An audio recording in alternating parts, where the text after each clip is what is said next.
ఉగాది అంటే వెంటనే మనందరికీ గుర్తుకు వచ్చేది ఉగాది పచ్చడి. ఈ ఉగాది పచ్చడిని వేప పువ్వు పచ్చడి అని కూడా అంటారు.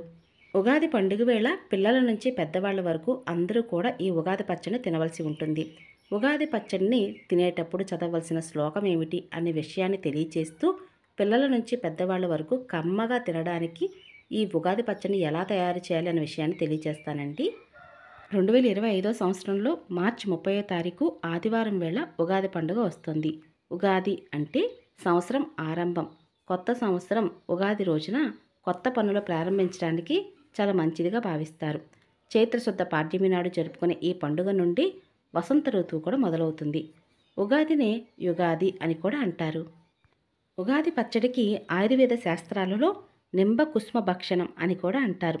అంటే ఋతువుల మార్పుల కారణంగా వచ్చే వాత కఫ పిత్త దోషాలను హరించే ఓ ఔషధంగా ఉగాది పచ్చడి తినే ఆచారం అనేది ప్రారంభమైంది.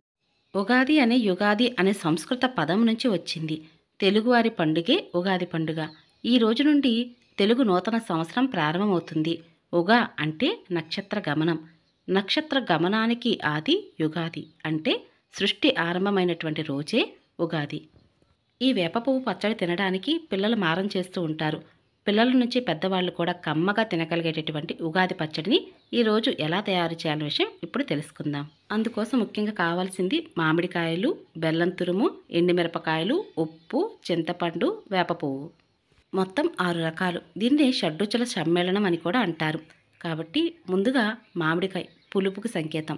ఈ మామిడికాయకి పైన ఉన్నటువంటి తొక్కను కూడా తీసేసి చక్కగా చిన్న చిన్న ముక్కలుగా తినగలిగేలాగా సన్నగా ముక్కలనే తరుక్కోవాలి. ఉగాది పచ్చడిలో బెల్లం అరటిపండు తీపి ఆనందానికి సంకేతం. వేప పువ్వు చేదు దుఃఖానికి బాధకి సంకేతం.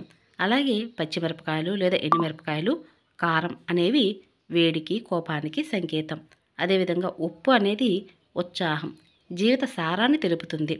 ఇంకా చింతపండు పులుపు నేర్పుగా ఉండవలసిన పరిస్థితుల నుంచి కూడా అధిగమించేలాగా జీవిత సారాన్ని తెలుపుతుంది. ఇంకా వగరు మామిడి పండు కొత్త సవాళ్ళను ఎదుర్కోవాలి. అంటే జీవితం ఎప్పుడూ కూడా మనకి కొత్త సవాళ్ళను అందిస్తూ ఉంది.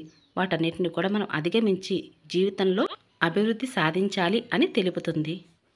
ఉగాది పచ్చడి తయారు చేసేటప్పుడు ఉగాది పచ్చడిలో మామిడికాయ చాలా కీలకంగా పనిచేస్తుంది. అంటే ఈ మామిడికాయ తొక్క తీసి ముక్కలుగా కట్ చేయవచ్చు, లేదా ఈ విధంగా తురుముకోవచ్చు కూడా.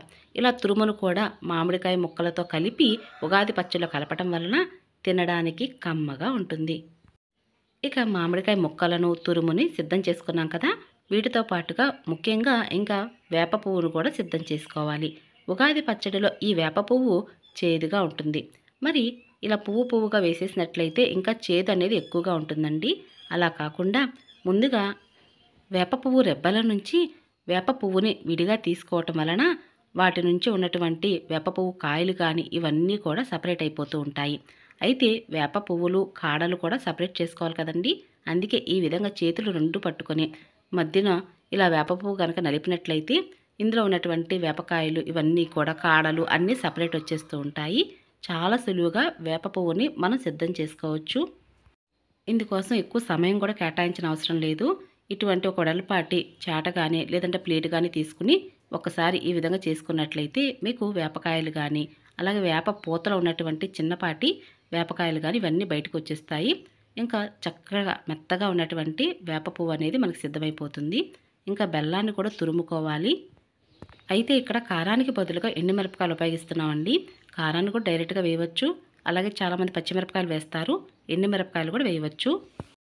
ఈ 6 రకాల ఉగాది పచ్చడితో పాటుగా ఇంకా చాలామంది చట్నీ పప్పు అలాగే సన్నగా తరిగిన కొబ్బరి ముక్కలు అలాగే చెరుకు ముక్కలు కూడా వేసి ఈ విధంగా ఉగాది పచ్చడి తయారు చేస్తూ ఉంటారు. అయితే నేను ఇక్కడ 6 రకాల షడ్రుచుల సమ్మేళనంతో ఉగాది పచ్చడి ఏ విధంగా తయారు చేస్తాను విషయాన్ని మాత్రమే తెలియజేస్తున్నానండి.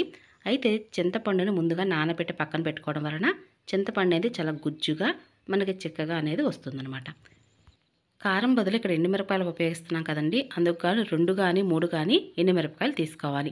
అలాగే మీరు ఎక్కువగా ఉగాది పచ్చడి కనుక ఎక్కువగా సేవించినట్లయితే కొద్దిగా ఎక్కువగా తయారు చేసుకోవచ్చు.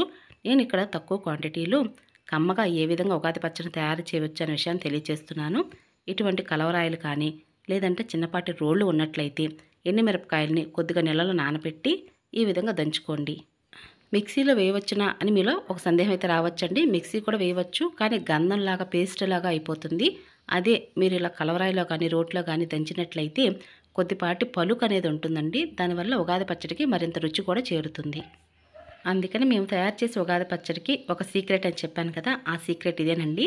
కారానికి బదులుగా ఎండుమిరపకాయలని నీళ్ళలో నానబెట్టి ఈ విధంగా కొంచెం కచ్చా పచ్చాగా దంచుకొని ఉగాది పచ్చడిలో కలిపినట్లయితే ఎంత కమ్మగా ఉంటుందోనండి. పిల్లలు కారం అని కూడా అన్నారనమాట. కారం వేసినట్టుగా కూడా తెలియదు, కానీ తినేటప్పుడు మాత్రం ఆ కమ్మదనం అనేది నోటికి అందుతుంది. ఉగాది పచ్చడిని కొంతమంది పలచగా చేసుకొని తింటూ ఉంటారు, కొంతమంది చిక్కగా చేస్తూ ఉంటారు. ఉగాది పచ్చడి అంటేనే మనం కొద్దిగా చిక్కగా చేతిలో వేసినా సరే నేల మీద పడిపోకుండా ఉండే విధంగా కొంచెం గట్టిగానే తినాలండి. దాన్నే ఉగాది పచ్చడి అని అంటారు. ఇక ఉగాది పచ్చడికి అన్నీ సిద్ధం చేసుకున్నట్లే కాబట్టి వెడల్పాటి మట్టి పాత్ర కానీ, లేదా దేవుడికి ఉపయోగించేటటువంటి వెండి గిన్నె, లేదంటే మీరు ఎందులో అయితే ప్రసాదం పెట్టదలుచుకున్నారో దాన్ని ముందుగా కొద్దిగా పసుపు కుంకుమ బొట్టు పెట్టుకోండి. చిన్న వేపాకు కట్టండి.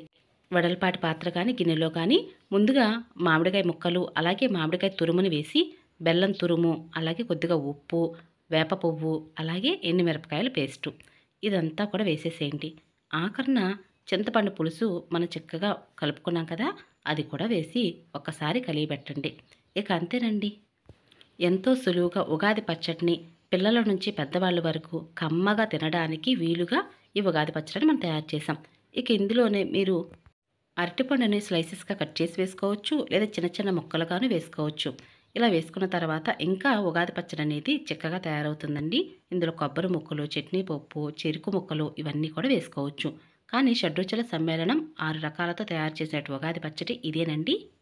ముందుగా దేవుడి దగ్గర పెట్టి నమస్కరించుకొని ఆ తర్వాత కుటుంబ సభ్యులందరూ కూడా ఇలా చేతిలో ఉగాది పచ్చడి వేసుకొని స్క్రీన్ మీద ఇచ్చినట్టు మంత్రాన్ని చదవాలి.